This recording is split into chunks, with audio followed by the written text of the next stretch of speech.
Hola, ¿qué tal? Muy buenos días. Bienvenidos a Entre Amigos, el espacio donde los negocios y la amistad se juntan para abordar el día a día empresarial. Nos acompaña Adrián Cepeda. Bienvenido, Adrián. Buen día a todos. Es un gusto saludarlos y aquí de nuevo acompañándolos. Y el día de hoy no podrá estar Miriam Campos con nosotros, pero en su ausencia aquí los estaremos acompañando. Y hoy tenemos un invitado de lujo. Bienvenido el ingeniero Hans Neufeld. Es un gusto que nos acompañes. Bienvenido. Bien. Y vamos a platicar un poco de su trayectoria y su experiencia. Adelante, Adrián, si nos platica su currículum. Sí, claro. Le doy una pequeña reseña de nuestro gran invitado Hans Neufeld. Hans Neufeld es un destacado profesional con una impresionante trayectoria en el sector industrial y en el ámbito de los negocios internacionales. Graduado como ingeniero mecánico por la UDG en 1971 y con un MBA de Cornell University en 1975. Neufeld ha ocupado diversos roles clave a lo largo de su carrera. Entre sus logros destaca su papel como vicepresidente de Canaco Guadalajara en las áreas de capacitación y de comercio exterior, así como su contribución como vicepresidente de Expo Guadalajara. Además, ha presidido el Consejo de Promoción Económica del municipio de Zapopan, Jalisco. Actualmente, Hans Neufeld es consejero de Canaco Guadalajara y de la American Chamber of Commerce Guadalajara. También ocupa el cargo de director general de Hangar Industrial, empresa fundada en 1983 que se especializa en instalaciones industriales para el manejo de materiales. Asimismo, lidera Neufeld y Asociados, una empresa consultora en mercados industriales. Su amplia experiencia, respaldada por roles de liderazgo y colaboración en diversas instituciones y empresas, posiciona a Hans Neufeld como un referente en el sector industrial, tanto en México como en la relación comercial con Canadá y Estados Unidos. Su valioso aporte como profesor invitado y su dedicación continua a la mejora del entorno empresarial son testimonios de su compromiso con el desarrollo económico y la excelencia de los negocios. Bienvenido, Hans. Gracias, muy honrado estar con ustedes. Y bueno, pues se supone que aquí ustedes hacen las preguntas y yo contesto. Entonces, adelante. Sí. No, pues es muy agradable tenerlo en este espacio. Y creo que la primera pregunta que todos nos tenemos que hacer es la pronunciación correcta de tu apellido. A ver, platícanos un poco. El diptongo EU en alemán se pronuncia hoy. Hoy. Por ejemplo, los alemanes no dicen euros, dicen euros. Wow. No dicen Europa, dicen Europa. Entonces mi apellido lleva el diptongo EU y se pronuncia OI. Entonces Neufeld. Okay. Neu es nuevo en alemán y Feld es campo. Okay. Entonces mi apellido Campo Nuevo. Ah, ¿qué tal? Bueno, pues hoy aprendimos también los Entre Amigos un poco de alemán. Y bueno, en esta dinámica que hemos manejado de este espacio de podcast, estamos tratando de validar que hay ciertos hábitos en las personas exitosas. Entonces, por aquí Adrián nos va a hacer favor de hacerte 5 preguntas que la idea es que las respondas a primer bote pronto, con lo que primero se te venga a la mente, no las pienses mucho. Adelante, Adrián. Así es. Ahí va, Hans. ¿Eres madrugador o noctámbulo? Madrugador. ¿Cuál es tu pasatiempo secreto o inusual? Colecciono rinocerontes. Ah, caray. Muy bien. Eso sí lo sabía. Si pudieras teletransportarte ahora mismo, ¿a qué lugar irías? Me iría a teletransportarme en la actualidad. Sí. En este momento. A un lugar. Me iría a Manaus, en el centro de la selva amazónica. Wow. Bueno, ahorita nos platicas por qué. Si tuvieras que elegir una sola comida para el resto de tu vida, ¿cuál sería? Sopes de sesos. Sopes de sesos. Ok. Wow. Interesante. ¿Qué libro cambió tu forma de pensar? Ninguno. ¿Ninguno? No, hubo algunos que me impresionaron, que me gustaron, pero así que cambiara mi forma de pensar, pues no. ¿no? Muy bien, ¿no? Pues excelente. No, excelente. Estamos aprendiendo de ti. Y bueno, pues nos gustaría mucho saber pues cómo inició tu carrera. Platícanos un poco. Eres un gran empresario en el sector industrial, pero bueno, lo que queremos conocer es cómo arrancó todo, por dónde empieza tu trayectoria profesional. Mi padre tenía un negocio de maquinaria, específicamente de compresores de aire comprimido. Yo, estando desde la secundaria, empecé a ayudarle en el negocio, y así me familiaricé con mecánicos, con llaves, con tornos, con todo eso, y me gustó. O sea, fue algo, inclusive tenía mi propia camioneta y iba a las gasolineras y a las llanteras a hacer reparaciones. Entonces, cuando terminó la preparatoria y había que tomar la decisión de qué carrera estudiar, en ese momento en la Universidad de Guadalajara había antes la carrera de ingeniero mecánico eléctrico, pero en el año que yo inicié, en el 66, se dividieron y fueron 5 años de ingeniero mecánico y 5 años de ingeniero eléctrico. Y yo me decidí por la mecánica. Por la mecánica. Al estar estudiando, me vino una oportunidad de una empresa siderúrgica que se estaba instalando aquí en Guadalajara, y esa empresa se compraron los socios en Alemania, una especie de llave en mano, y vinieron muchos técnicos alemanes a montarla. Entonces a mí me entrevistaron, y por el idioma pues iba a funcionar así como enlace entre los ingenieros mexicanos y los ingenieros alemanes, pero yo no podía tomar tiempo completo porque estaba en la universidad. Entonces me dieron la oportunidad de, saliendo de mis clases en la mañana, poder ir a trabajar y cumplir las 8 horas. Ahí fue por primera vez en mi vida, a pesar de que mi padre era alemán, ahí me di cuenta del choque cultural. Okay. Cómo funcionaban los alemanes con tantas normas, con tantas, ¿cómo se puede decir?, instrucciones, todo muy ordenado y todo eso. Y con los ingenieros mexicanos aquí de las constructoras y los contratistas, pues me costaba mucho trabajo hacer ese enlace. Esos enlaces. Me quedé trabajando ahí varios años y, bueno, de dibujante, después fui proyectista y después fui jefe del departamento de proyectos.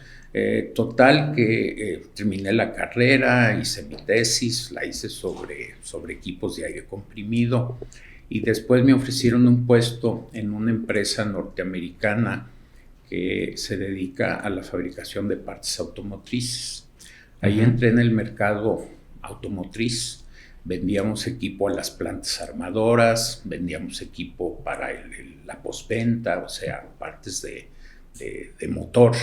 Y a mí me gustó mucho ese medio. Viajaba muchísimo, pero tenía la edad para poder hacerlo, ¿no? Y hay unas edades en que uno ya no puede manejar, sí, claro, esos ¿cómo se puede decir? Pues sí. Trenes de vida. Esos trenes, exacto, sí, ¿no? Ese ritmo. Pero yo creo que si algo me marcó fue precisamente la industria automotriz, porque he trabajado en la industria siderúrgica, en la industria automotriz y en la industria en general en cuestión de manejo de materiales. La industria automotriz es como la aeronáutica, pero un poquito menos exigente, se puede decir, pero trabaja con muchas normas, trabaja con muchos lineamientos, pruebas de laboratorio, etc. Entonces, para mí fue una satisfacción el tener pues esa oportunidad. Y de ahí siempre a mí yo tuve la inquietud de ser mi propio patrón. Con mis patrones llevaba una relación como de amor-odio, porque era difícil. Chocaba mucho con ellos, les contestaba, no estaba de acuerdo. ¿Tus patrones eran mexicanos o eran extranjeros? Tuve un suizo, un mexicano, un alemán y un americano. Ok, y en esa baraja de diferentes nacionalidades con las que te ha tocado convivir, ¿qué lecciones has aprendido o qué anécdotas podrías...? El alemán es muy cuadrado, pero es directo y tiene una capacidad técnica muy, muy impresionante. El americano es más flexible. Uh-huh. Si tú me preguntas con quién trabajaste más a gusto, pues yo te dijera, pues con los americanos. Con los americanos, pues. Ajá. Uh-huh. Y el mexicano, pues el mexicano como que mucho de la cultura que tenemos no tolera mucho la disidencia. Por ejemplo, en una junta de consejo, en una reunión de trabajo, pues tú le puedes decir al jefe alemán o al jefe americano, oye, no, yo estoy de acuerdo, mi opinión es esta. Uh-huh. Como que es una cultura un poquito más de diálogo, ¿no? Y aquí cuando al jefe le dices, fíjate que no estoy de acuerdo por esto, como que estás... ya poniendo tu destino en la línea, ¿no? Y yo pues sí, era de ese tipo, pero también desde el punto de vista de amor, o de una buena relación, porque como cumplía con mis cometidos, como tenía uh-huh. éxito, entonces había esa relación, nos peleábamos, pero relativamente, pero al mismo tiempo lográbamos resultados. ¿Tú ¿no? te identificas más con el estilo alemán, digamos, de ser más directo, más franco? Porque tú eres mexicano, pero así es, de ascendencia alemana. Yo tengo una filosofía en la vida que me ha funcionado. Para trabajar trato de ser alemán. Okay. Pero para divertirme soy bien mexicano. Esa es una buena combinación. Así es. Esa es una excelente combinación. Muy bien. ¿Y en qué momento decides emprender? Decías, ¿no te sientes tan cómodo ya teniendo jefes? Muchas veces cuando uno se independiza, es algo que trae uno en la mente, pero siempre hay algún evento en tu vida que te empuja. Uh-huh. Hay un recorte de personal y te tocó el recorte, llega un jefe que no hay una química con él y decides, pues yo no puedo trabajar así, se presenta una oportunidad, alguien viene y te dice, oye, tengo esta línea de productos, ando buscando un distribuidor en México, ¿te uh-huh. interesa? En fin, entonces... Cuando se presentan esas oportunidades, pues uno toma ¿cómo se dice? La oportunidad. En el caso mío, pues fue en 1982, cuando inicié ya como independiente. Cuando inicias, yo pienso que al menos lo que hicimos mi socio y yo, lo primero fue buscar un socio que fuera afín. Y mi socio estudió toda la carrera conmigo, es ingeniero también, estuvimos juntos toda la carrera. Él es muy diferente a mí, yo creo que por eso ya tenemos 40 años juntos. Y empezamos con varias líneas. Entonces, uh-huh. lo que yo a veces aconsejo es, si tú vas a tener varias representaciones o distribuciones, es como plantar varias macetas, ¿no? Varias plantas en macetas. Unas no les va a caer bien el uh-huh. estar sembradas, otras se te van a secar, en fin. Y hay 3 o 4 o 2 que florecieron, que están muy verdes, que les quedó, abócate a esas. O sea, no con lo que uno empieza forzosamente tiene que seguir. O sea, uh-huh. El tiempo, el primer año, los primeros 2 años te van diciendo qué es lo que, donde tienes que meter tus energías. ¿Y en el caso de ustedes con qué líneas empiezan? Con la línea de manejo de materiales. Okay. Para definir manejo de materiales, normalmente las personas piensan al decir manejo de materiales, en esas bandas transportadoras de las minas que llevan el montón de pedruscos y van y los depositan en un molino, o esas cangilones que suben grano, en fin. ¿Como bandas transportadoras? Como una banda transportadora, así es el concepto. El concepto en nuestro ramo es muy especializado, inclusive en inglés le llaman Overhead Material Handling, que es manejo de carga aéreos o sobre cabeza, overhead. Entonces, en todas las empresas grandes que manufacturan, tienen troqueles, tienen moldes de inyección, tienen aditivos, no aditivos, componentes de maquinaria que son pesados, y su área es limitada, y si eso lo manejaran con montacargas, tendrían que desperdiciar mucha área para poder hacer esa circulación. Entonces, ¿qué es lo que se hace? Se ponen grúas en la parte superior, cerca del techo. Esas no nos ocupan espacio en el piso, y ahí podemos desde arriba tomar un troquel que pesa 10, 20 toneladas, colocarlo en la máquina inyectora, o tomar un troquel. Esa es nuestra línea principal. Oye, Hans, ¿y qué nos puedes platicar a los que pues apenas van iniciando esa emprendeduría y que se van a encontrar con ciertas problemáticas? Digo, los tiempos son muy diferentes, pero ¿qué puedes recomendar en esos primeros 2 años? ¿Qué vivieron y qué fue lo que hizo que sí se consolidaran? Mira, yo una de las cosas que experimentamos y que yo aconsejaría es, vas a empezar un negocio, empiézalo con un perfil humilde. No gastes en una oficina lujosa, con una gran alfombra, ¿me explico? Sí, que muchas veces se trata de hacer exacto, eso, ¿no? O sea, tú vas a empezar con un pasivo ya de gastos normales si te quieres poner a todo lujo, ¿no? Bueno, a menos que estés en un ramo en donde eso sea necesario, ¿no? Entonces, yo lo que pienso es, inicia con lo básico sin llegar a excesos, a lujos, a cosas que te den más, que te carguen más tu costo, y dedícale todo el tiempo que puedas, ya identificándote con un producto, con una línea. O sea, hay personas que consideran que independizarse va a ser, voy a estar más tiempo en mi casa, voy a disfrutar más a mis hijos, voy a irme al cine con mi mujer o al teatro, y no es cierto, es al contrario.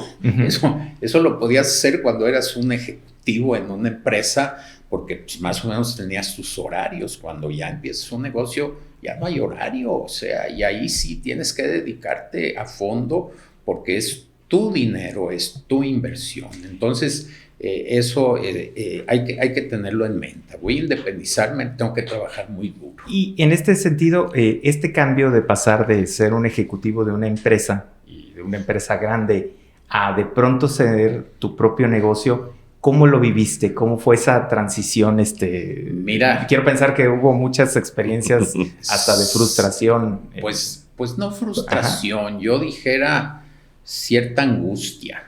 Cuando tú estás en una corporación en donde te depositan cada quincena, ves, pues, y que la cartera es amplia. Exacto, y tienes un coche como prestación, con sus gastos, con su combustible. Inclusive en la corporación en que yo estaba, teníamos prestaciones como seguro de gastos médicos, y teníamos una que se llamaba uniformes, pero nos daban un vale de una compañía que vende ropa de buena calidad, y pues ibas y te comprabas ahí tu traje, todo eso.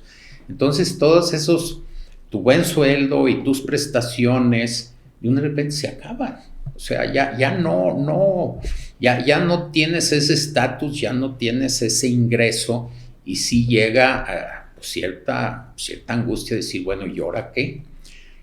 ¿Qué es lo que yo aconsejo ahí? Mira, hay muchas personas que empiezan a llevar una vida económica más allá de sus posibilidades. Y entonces están muy endrogados con la tarjeta de crédito, tienen a sus hijos en escuelas muy caras, en fin, y cuando llega esa situación, pues te das cuenta que no te va a ajustar o que vas a empezar así como ¿cómo te puedo decir? Como de cero. Batallar. Hubo un amigo, sobre todo con los políticos, se da mucho, porque el problema del político es que está 3 años en un ayuntamiento, o 6 años en un puesto federal o en un gobierno, y llega un momento en el cual llega otro partido, pierden las elecciones. ¿Y qué van a hacer? Por eso andan brincando de un partido a otro, porque tienen que garantizar su ingreso. Y uno en una ocasión, porque pues yo por los puestos que he tenido en las cámaras y todo esto, pues he convivido mucho con políticos. Y hubo uno que me dijo en una ocasión platicando, porque pues, ganó otro partido y se quedó sin chamba.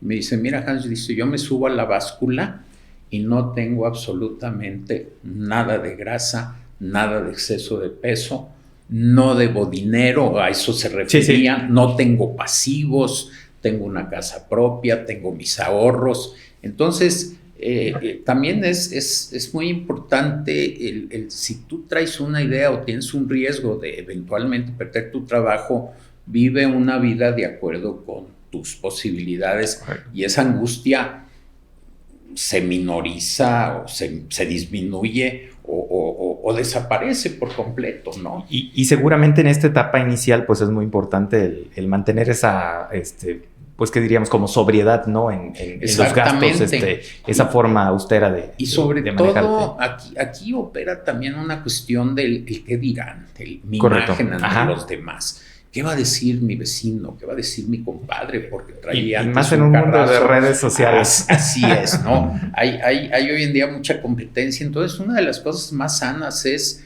pues que uno no, pues que te valga, pues, el que no estés en esos niveles. Yo creo que todos tenemos altas y bajas en la vida. Correcto, y se vale, ¿no? Sí.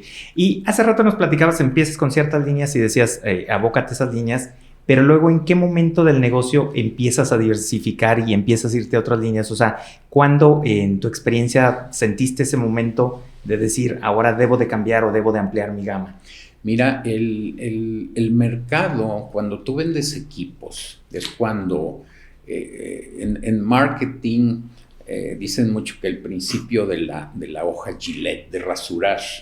O sea, el rastrillo te lo regalan casi prácticamente, ¿no? El negocio está la navaja en vender los cartuchos o vender las navajas. Entonces, cuando estás en un medio en el cual hay que darle mantenimiento, hay que darle servicio, lo que se llama el servicio postventa, ahí hay una oportunidad. Cuando nosotros brincamos a esto, pues al poco tiempo, serían unos 3 años, fuimos mi socio y yo a visitar una planta en Aguascalientes y nos dijeron ahí, no, oigan, ¿por qué no ponen ustedes un taller? Tenemos que mandar los equipos a la Ciudad de México y nos tardan mucho y bla, bla, bla. O sea, entonces dijimos, bueno, pues vamos poniendo un taller, un centro de servicio.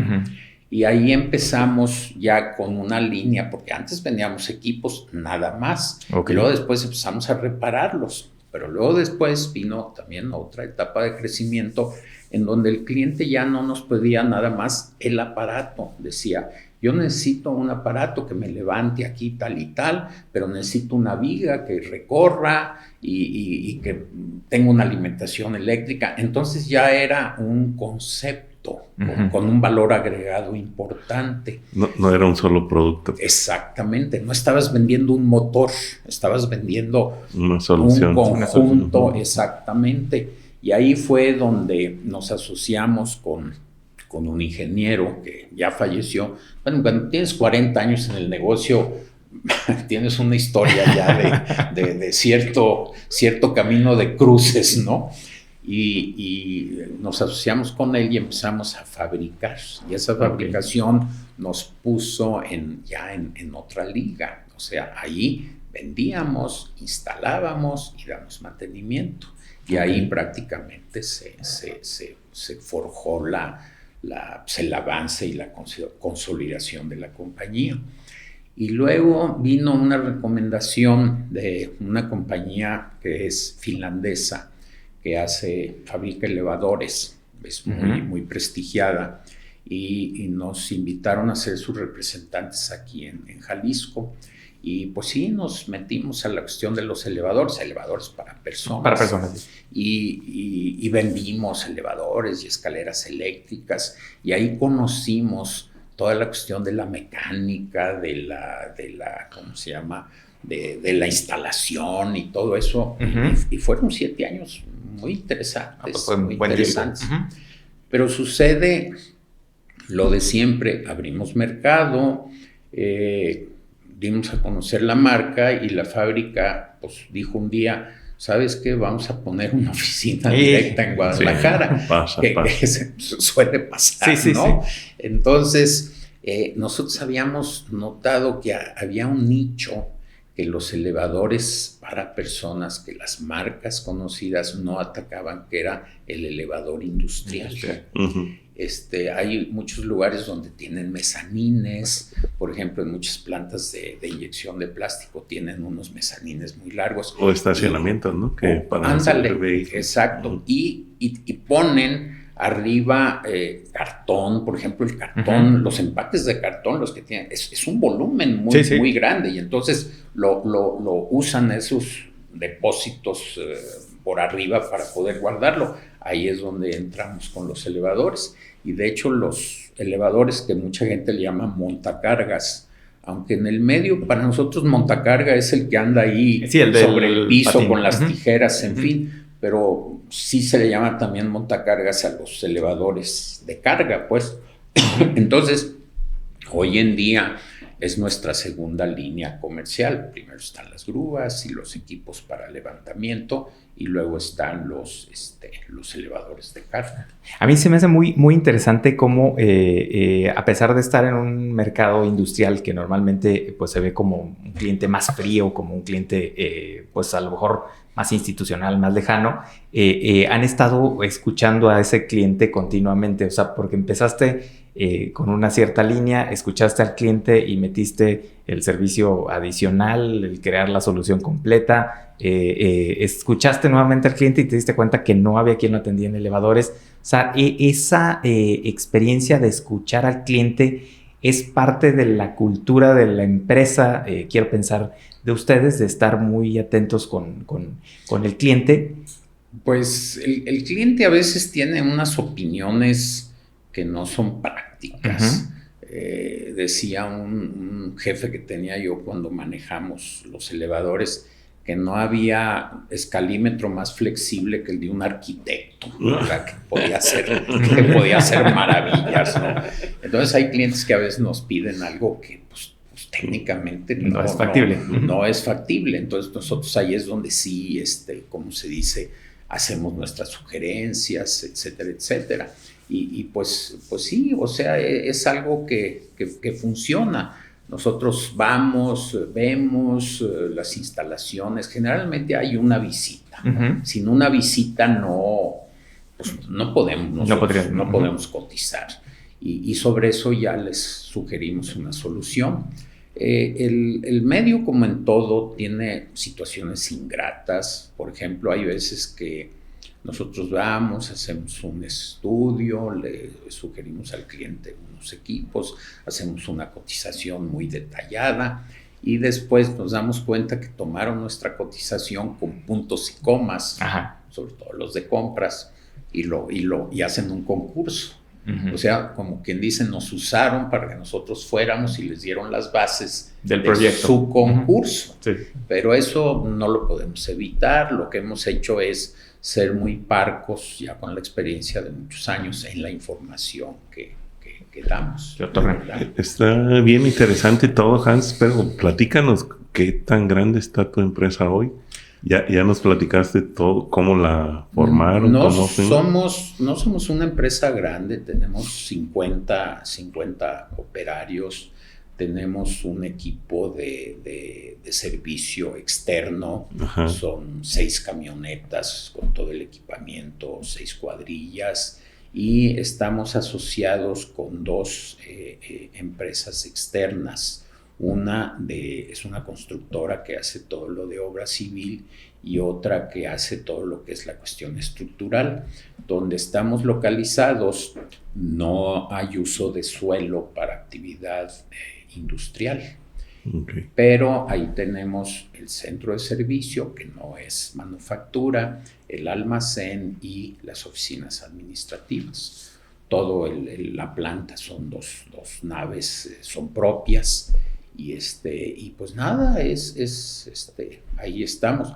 El tener ya 40 años en el medio, pues hace que ya tengas una imagen y por ejemplo, ahora en la pandemia no nos pegó tanto la crisis porque tenemos ya muy identificados nichos que a pesar de crisis, de vaivenes económicos, siguen creciendo. El tequila, los tequileros son clientes de nosotros muy importantes, la industria alimenticia también, la agroindustria, o sea, sí, todo lo que son exportaciones de plástico y todo eso, también ahí estamos presentes, ¿no? Y vas encontrando tus nichos de donde hay más estabilidad. Exactamente, digo, porque hay clientes que vienen y te compran, no sé, una instalación bonita, de buena capacidad y todo, y no te vuelven a comprar otra o nunca más o a los 5 años, ¿no? Y hay clientes que sí son constantes, sobre todo que tienen un crecimiento constante. Oye, Hans, y hablando de tu forma de dirigir en la empresa, nos platicas al inicio, pues tuviste una experiencia multicultural con ingenieros de otras nacionalidades, con otros países, estuviste en empresas de diferentes nacionalidades. ¿Cómo influyó todo esto para tu estilo de liderazgo actual y tu relación con tus colaboradores actualmente? Mira, yo siento que las empresas grandes tienen cosas buenas que tú puedes imitar, que tú puedes repetir en tu empresa, aunque sea una empresa pequeña. Por darles un ejemplo, si ustedes quieren, no muy trascendente, a mí cuando iba a visitar plantas, que todavía lo hacemos en Estados Unidos, en Europa, tú llegas y hay un pizarrón así y te dicen bienvenido fulano de tal compañía. Entonces tú te sientes así como que, ay, mira, me están esperando. Me están esperando, me están tomando en cuenta. Y en la empresa tenemos así un pizarroncito y cuando tenemos visitas así les ponemos. Cuando tenemos una reunión, por ejemplo, que viene un proveedor de Estados Unidos, ponemos en la mesa la banderita de México, la banderita de Estados Unidos.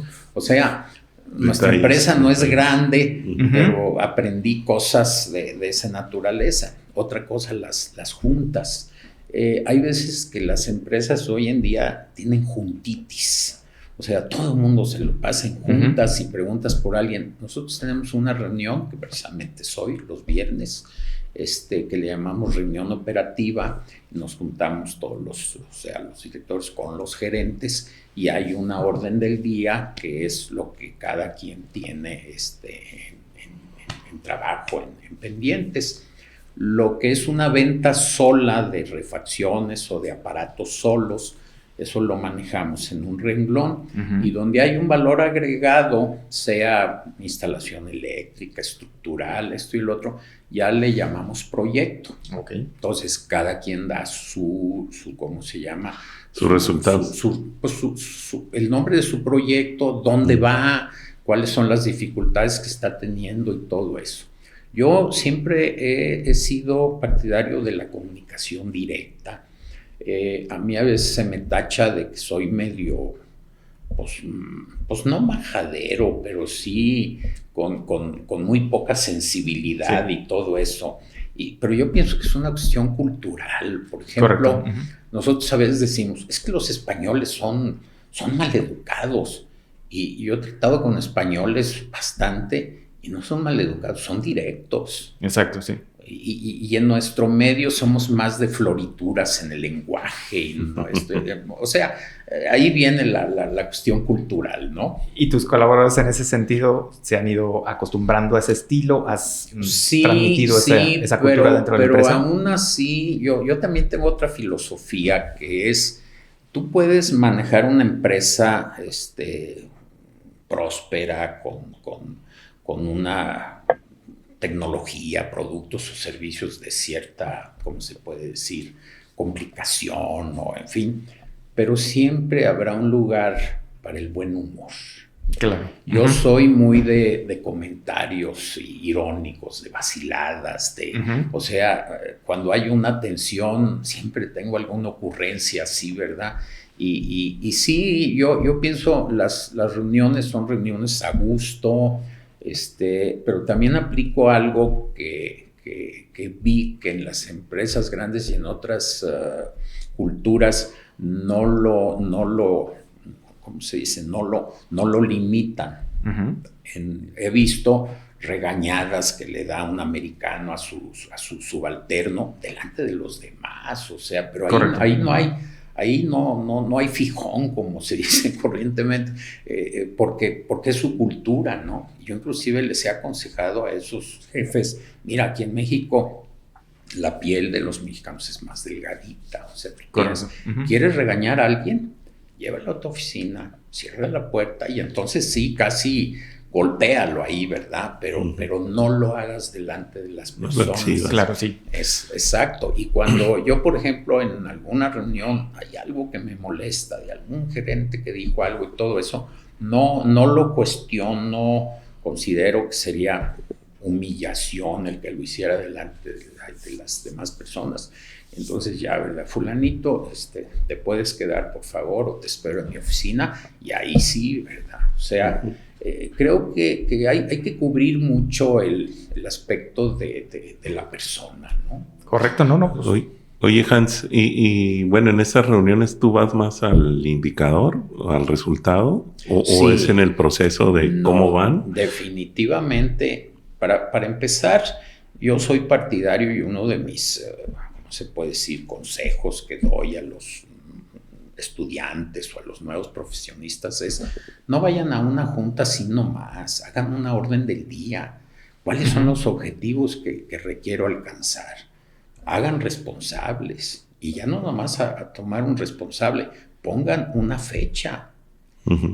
Yo necesito que me hagan un video, por ejemplo, las gentes de mercadotecnia, que me hagan un video. Así asado, quiero ver un guión y tenemos de aquí al día, no sé, 15 de mayo para poder tenerlo, ¿no?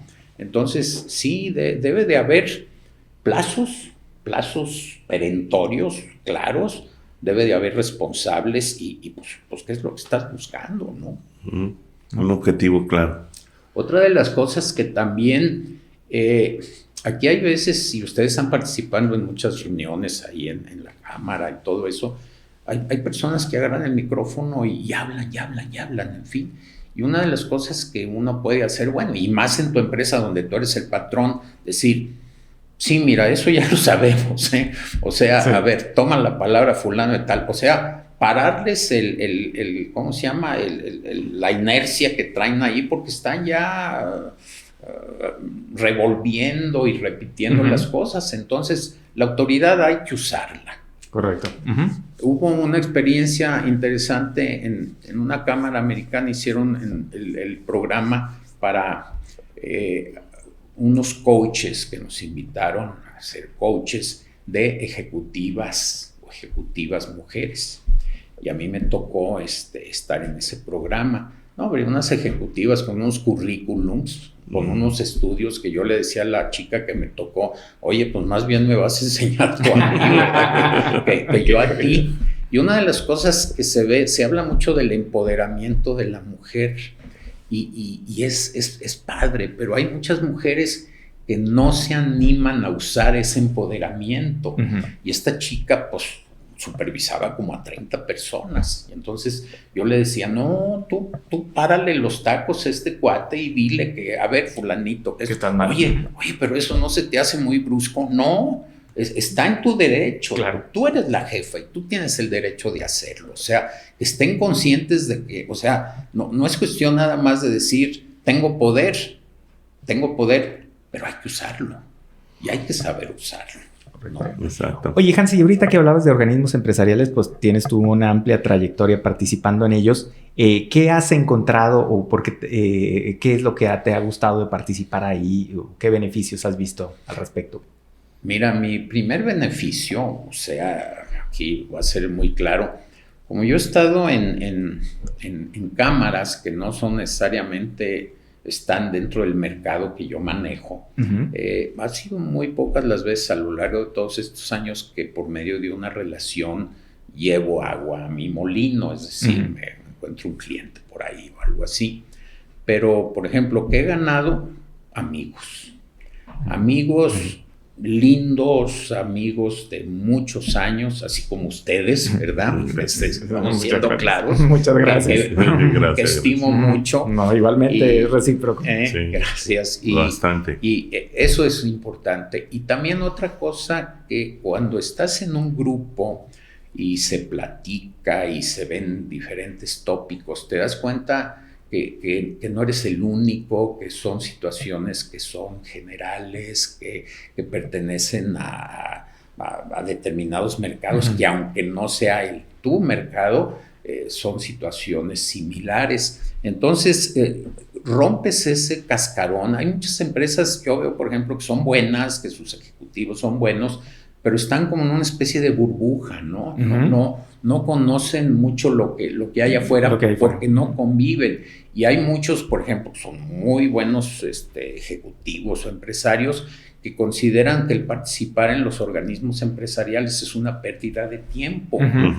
Sí hay cierta pérdida de tiempo cuando uno está sentado ahí escuchando los rollos políticos y ahí ves personas que van, que dicen, uno piensa y dice, oye, tantos problemas que tengo en mi oficina y todo, y estoy aquí sentado escuchando todas estas quimeras, ¿no? Entonces, sí, pero en términos generales sí se obtiene información privilegiada, se obtienen relaciones. Yo, por ejemplo, si tengo un problema de índole legal, hay en los consejos en donde estoy un licenciado muy bueno, un notario, que lo invito a desayunar y me da el tip de todo lo que tengo que hacer, o un fiscalista, me explico, o sea, relaciones. Pero lo de las relaciones yo siempre también digo, hay gente que entra a una cámara y luego después dice, no, pues es que yo no estoy contento con lo que estoy obteniendo aquí y todo. Pero pues es una cuestión ya que está en lo personal, o sea, es como el club que tú contratas y nunca vas. Sí, o sea, y si perteneces a una asociación hay que ir y conocer y relacionarte, y eso ya va en la personalidad de cada quien. Hay personas que tienen una facilidad extraordinaria de relacionarse, y hay otras personas que, pues aunque estén en un medio o en un gremio empresarial, pues no son como en la universidad. Sí. En la universidad tuvimos compañeros grises, que fueron los hombres invisibles, ¿no? Durante todo ese tiempo. Sí. Entonces, aquí es, como hay gente que dice, muy capaz, que dice, a mí pónganme donde hay. Correcto, sí. Lo demás es cuenta mía, ¿no? A mí me encanta esa gente. Excelente. Pues estamos aprendiendo muchísimas cosas, pero vamos a pasar a la segunda etapa de preguntas. Caray. Que aquí el buen Adrián nos va a realizar. Son otras 5 igual a bote pronto. Aquí vamos, Hans. En una isla desierta, ¿prefieres tener un rollo de papel o un dispositivo electrónico sin internet? Desierta, no hay árboles, ni hojas secas, ni nada. O un rollo de papel. Desierta que no hay personas, pues, ¿no? Sí. ¿Qué actividad física refleja tu personalidad?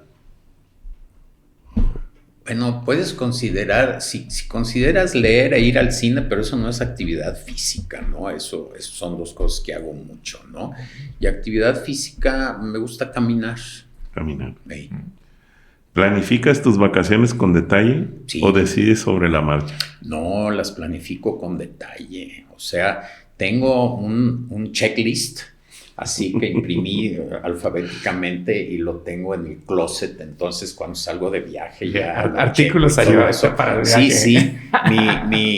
Mis hijos me dicen que soy un TOC, y ¿cómo se dice? Sin cura, ¿no? Incurable. Muy bien. ¿Qué significa para ti el éxito más allá del dinero? Pues yo pienso que la salud, sobre todo cuando uno ya tienes cierta edad, ¿verdad? Y yo ya también no me, ¿cómo se dice? No me hueso de un hervor. ¿Es hueso o sí, verdad? Sí. Hueso de un hervor. La salud tiene un papel preponderante. Nada me gano con ser millonario si tengo problemas de salud. Correcto. Excelente reflexión. Si pudieras tener un superpoder, ¿cuál elegirías y por qué? Elegiría... Yo creo que... Ay, estoy golpeando la mesa. Perdón. Ay, pues es un superpoder. Volar. Sí, como Superman. Muy bien. Pues vamos a pasar al caso. Normalmente lo que hemos tratado con nuestros invitados es de platicar un caso que haya relación con su quehacer profesional. Y en este caso hemos escogido el caso de los orígenes de Apple. Me va a permitir leerlo. Steve Jobs y Steve Wozniak, como socios comerciales y cofundadores de Apple en 1976, desempeñaron roles claves que demostraron la complementariedad esencial en una asociación exitosa. Wozniak, con su habilidad técnica excepcional, lideró el desarrollo de las primeras computadoras personales de Apple, incluida la Apple I. Su ingeniería brillante sentó las bases para el éxito temprano de la empresa. En contraste, Jobs, como visionario de negocios y estratega de mercadotecnia, desempeñó un papel vital en la comercialización y en la dirección estratégica de la empresa.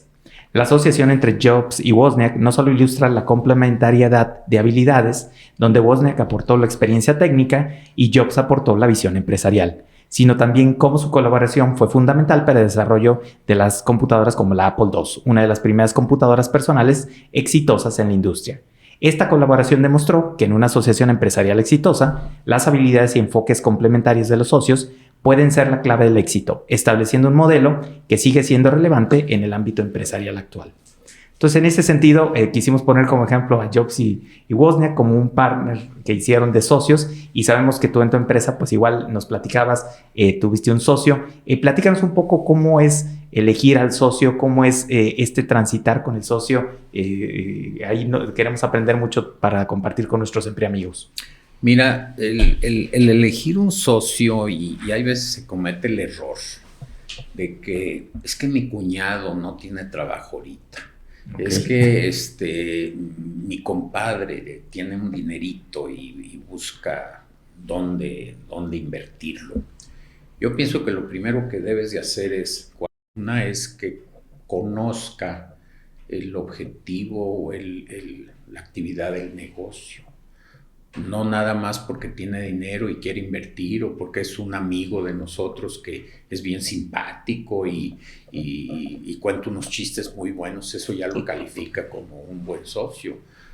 Escoger un socio, pues yo pienso que tiene la importancia como que escoger una esposa, ¿no? O sea, algo así. Es una decisión de esa envergadura. Sí, ¿verdad? De ese tamaño, ¿no? Y sobre todo cuando se habla de mucho dinero, qué barbaridad. Entonces, una es eso. Y la otra es que pertenezca a un nivel socioeconómico similar al mío. No, hay una, ¿cómo se puede decir? Esas desigualdades, eso de que tú traes un carrazo y yo no, y vamos a viajar y a ti te gusta llegar a hoteles de 5 estrellas y yo pues no, en fin, tiene que haber ¿cómo se puede decir? Ciertos parámetros parejos, o sea, de igualdad, ¿verdad? Estar de acuerdo en el objetivo, en el plan de negocio que se está planteando. Otra de las cosas es, muchas veces hay socios industriales y hay socios que simplemente, uno es lo que trabajan y el otro el que puso el capital. Una de las cosas que yo he hecho y pues por lo tanto, bueno, pues tengo un socio de 40 años, es precisamente crear las bases para que exista un equilibrio. Ok. Tú quieres comprarte un Mercedes, pero yo me siento a gusto con un Jetta. Ok, la compañía nos compra a los dos los carros que queremos. Okay. Pero tu Mercedes paga más de seguro, consume más gasolina, costó más, bla, bla, bla, y el mío así asado. La diferencia entre los gastos de tu automóvil o el costo del automóvil a la compañía y el mío es una diferencia de, no sé, 100,000 pesos anuales, me debes 50. ¿Sí, okay. ¿Sí me explico? Sí, correcto. O sea, no vamos a forzarlo. Tú cómprate el coche que tú quieras pero lo vas a equilibrar. Exactamente. Es el mismo gasto. Oye, me voy a ir de viaje. Tenemos un congreso en Miami y de uno de nuestros proveedores. Me voy para allá, pero me quiero llevar a mi mujer, ¿verdad? Y a mi hija. Ok. Entonces se va, los lleva, llega al hotel, bla, bla, bla, en fin. Y regresando tiene que hacer una división, es decir... Sí, la comprobación de gastos. Sí, pero la comprobación de gastos igual tiene que dividir lo que es personal y lo que procede familiar a la compañía. Sí, lo que es personal de la empresa y lo que es de la compañía. Entonces, fíjate que me fui a Miami, la empresa, si me hubiera ido solo, hubiera gastado esto. Pero me llevé a mi mujer, me llevé a mi hija, me gasté esto. De esto que me gasté, igual lo paga la compañía, pero yo te pago a ti la mitad. Okay. Entonces, lo que yo llamo así es una especie de digamos, cámara de compensación, en donde las cosas se están dando parejamente. Y están claras. En el caso nuestro se ha simplificado mucho porque somos socios al 50%. Si hay 3 socios o hay 2 socios y tienen diferentes porcentajes, debe de hacerse también una tabla de ajustes para que todo quede perfectamente. La mayor parte de problemas que existen con los socios es precisamente ese. Yo lo he visto. ¿Y hicieron un protocolo de cómo ponerse de acuerdo? O sea, ¿hay reglas claras o lo han ido desarrollando durante el... Sí, todo eso lo hay, o sea, lo tenemos. Entonces, no hay, lo que no hemos hecho todavía, porque no hubo necesidad de hacerlo, es un protocolo de empresa familiar. Cuando se tiene una empresa familiar ya de tanto tiempo, pues ahí están los hijos, ¿no? Y los hijos se pueden interesar en el negocio. Ahí es donde sí hay que establecer un protocolo de empresa familiar. Tú puedes meter un hijo a la empresa y yo también otro, pero tú no puedes meter 2 y yo 1. ¿Me explico? O sea, todo debe de tender a un equilibrio. O no entra ninguno, ¿no? Que es exactamente, o sea, que quede eso muy ya claro, estipulado. ¿no? Porque yo he visto compañías que han quebrado precisamente por esa diferencia. Oye, un ejemplo también que yo viví, no yo, sino un proveedor mío. Oye, es que mi socio se va a Tijuana y llega al hotel a todo dar y tiene unas cenas espectaculares y todo eso, y cuando yo voy, pues no, el estilo de este cuate es otro, ¿no? Del otro socio. Sí. Le digo, bueno, pues hagan esa diferencia y pues que te pague. Él quiere darse la buena vida, pues que te pague. Tú rentas un automóvil X y él renta uno de alta gama. Bueno, pues ok, la compañía se los paga a los dos, pero él te tiene que compensar a ti esa diferencia. Y en la parte inicial, yéndonos un poco más atrás en el arranque de esta sociedad, ¿cómo determinar los roles a llevar? Es decir, hablas hace rato de elegir al socio no por afinidad, no porque es mi cuñado, pues mi familiar, sino que tiene que haber una cierta complementariedad. En esa complementariedad, ¿cómo determinan quién hace qué? O mira, quién manda al final.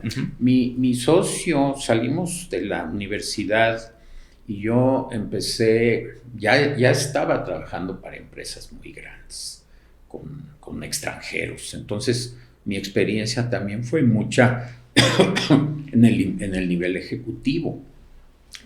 Carlos, mi socio, sale de la universidad y él se va a trabajar a Los Ingenios en mantenimiento. Entonces su trato es un trato mejor en el nivel de obreros, de supervisores, de jefes de mantenimiento y todo eso, y él en la suite ejecutiva no es su fuerte, pues, sí. Y ahí es donde manejo, normalmente en las cuentas que hemos tenido así con proveedores foráneos o de otros países y todo, pues yo soy el que llevo la voz cantante, pero él está más cerca, es más cercano a las personas, a los operarios. Correcto. Y tenemos el puesto de, yo soy el director general, él es el gerente general, pero la verdad es que las decisiones las hacemos siempre en forma conjunta. No hay una carrera, no hay una maestría, no hay un seminario que enseñe cómo ser socio o cómo conservar una sociedad. Yo creo que ahí hay un vacío bien importante que tendríamos que hablar de experiencias. Por ejemplo, en el ejemplo que dijiste ahorita, yo no conocía a Steve Jobs, pero sí conocía a Steve Wozniak. También Wozniak. Ajá, sí, los dos son. Sí. Y Wozniak era el tipo así medio Ciro Peraloca. No sé si ustedes también lo conocieron, a mí me tocó estar en una conferencia de él. Y sí se ve que él es el cerebro, se puede decir, creativo, el de los alambres, el de las piezas y todo eso. Y ahí hubo un complemento también muy importante, porque Steve Jobs era el de la visión, el visionario, el que manejaba los mercados, las presentaciones que hacían en las exposiciones esas de Las Vegas o quién sabe qué. Él era, Steve Jobs salía con su clásico cuello ruso negro, ¿se acuerdan? Así es, y hablaba artista, y todo. Pues, ¿no? Y luego también viene la separación de ellos, pero también, no sé si leyeron la biografía de Steve Jobs, era un individuo muy complejo, muy trabajoso. Correcto. También. Entonces, eso también tiene que ver. Por ejemplo, mi socio y yo somos muy, muy diferentes en muchos aspectos, pero en los aspectos cruciales, en los aspectos importantes, éticos, correctos de cómo se debe manejar una empresa, ahí sí estamos de acuerdo. En las bases de lo que debe ser una empresa. Oye, Hans, y en el tema ya de continuidad de la empresa, ¿cómo lo están pensando? ¿Cómo, pues en algún momento se retiran? O igual puede faltar alguno de ustedes, y ¿cómo queda ahí la transición? Ahorita estamos precisamente en ese tema. Yo tengo nada más un hijo, pero mi hijo es bohemio. Él tiene una casa de huéspedes en el centro de la ciudad, esas que tienen muchos recámaras y baños y zaguán, cancel, patio con fuentecita en medio y todo eso. Wow. Y es una especie como de hostal, ¿no? Siempre lo tiene lleno, pero lo tiene lleno de estudiantes, de pintores, de publicistas. Le llama The Art House, porque aparte es pintor. Y luego le empezaron a llevar tiliches de esos que la gente pues quiere deshacerse de ellos, y puso un bazar. Entonces su vida es una vida en las antípodas de la mía, ¿no? Sí, muy diferente. Y es el único hijo que tengo, entonces yo no le puedo dejar el negocio. Y mi socio sí tiene un hijo que sí interesa en el negocio, y ahorita estamos en pláticas precisamente para que pueda él seguir. Él continuar con él. Exactamente. Que muchas veces las pláticas de esta naturaleza no son rápidas, son negociaciones que tienen que tomarse su tiempo y todo eso, pero la verdad es que pues mi socio y yo ya estamos listos para jubilarnos. Yo tengo 75, él tiene 76 años, pues ya estamos viejitos y ya también trabajamos muchos años. Claro, eso sí, viejitos no. Pero fíjate, se me hace muy relevante este tema de cómo en lo fundamental están muy puestos de acuerdo. Sí.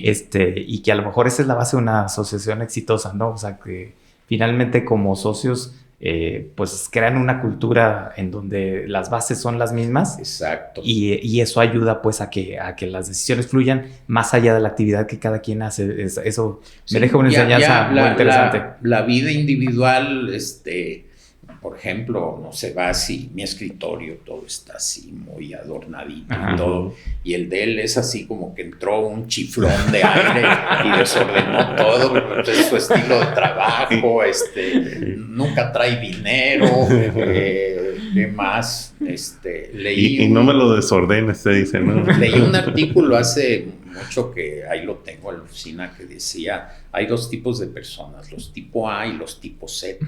Y te empieza a dar una descripción muy simpática, ¿verdad? Y al final llega a una conclusión y dice, una asociación entre 2A no funciona, ni entre 2Z. La asociación AZ sí puede funcionar, pero el tipo Z es más proclive, a tomar cualidades del A. Y el A nunca va a ser ni va a tomar nada del Z. Por un ejemplo, yo soy muy puntual, toda la vida he sido muy puntual y mi socio, bueno, era impuntualísimo, ¿verdad? Y ya tiene años que puntual. O sea, me costó 35 años. Pero lo lograste. Pero lo logramos. Sí, ahora sí llega a tiempo, ¿no? Pues, ha estado padrísimo el haber disfrutado esta charla. Tengo Adelante, una pregunta, una última pregunta. Es una duda personal. En el tema de transición de un negocio, ¿no es viable, o sea, dejar el negocio que alguien más lo opere, pero que siga generando riqueza para la familia en el futuro? Mira, yo siento que también eso tiene que ver con el control.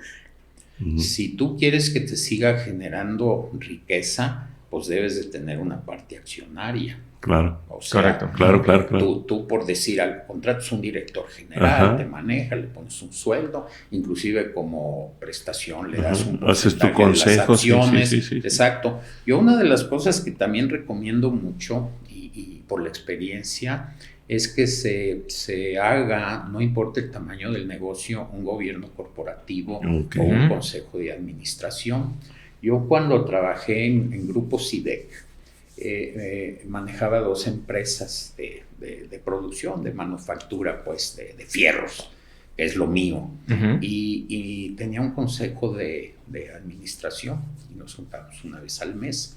La primera vez del consejo, bueno, yo estaba, o sea, pues tenía 25 años, ¿verdad? O sea, estaba aterrado y gente bien picuda, ¿no? Estaba ahí en el consejo.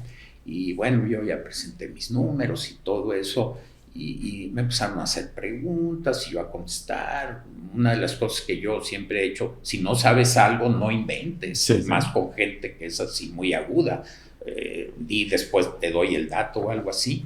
Y había varias cosas que yo me puse en un plan de decir, es que no sé qué hacer o no sé qué decisión tomar. Y me decían ellos, haz esto, no te dé miedo, hazlo. Entonces, si tú tienes un buen consejo de administración, el consejo de administración es un aliado tuyo. Es alguien que te ayuda en las decisiones que no puedes tomar y no verlo como un enemigo, hay que verlo como un participante. Y tener un buen consejo es muy, muy, muy bueno.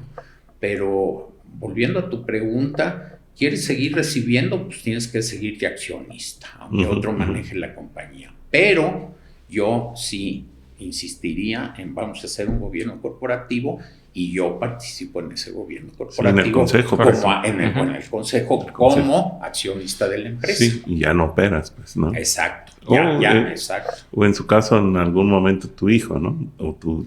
Exacto, si tienes quién. Mira, yo siento envidia a veces, envidia de la buena, con amigos míos contemporáneos de mi edad y todo, que sus hijos han seguido con el negocio y lo han acrecentado, en fin. Y yo les digo, oye, es que tú no lo sabes, pero eso que te está sucediendo es una bendición, no es golpe de suerte, es algo que de veras debes de estar orgulloso de tu hijo, de tus hijos, en fin. Eso tengo que hablarlo con tu papá. Muy bien. Sí.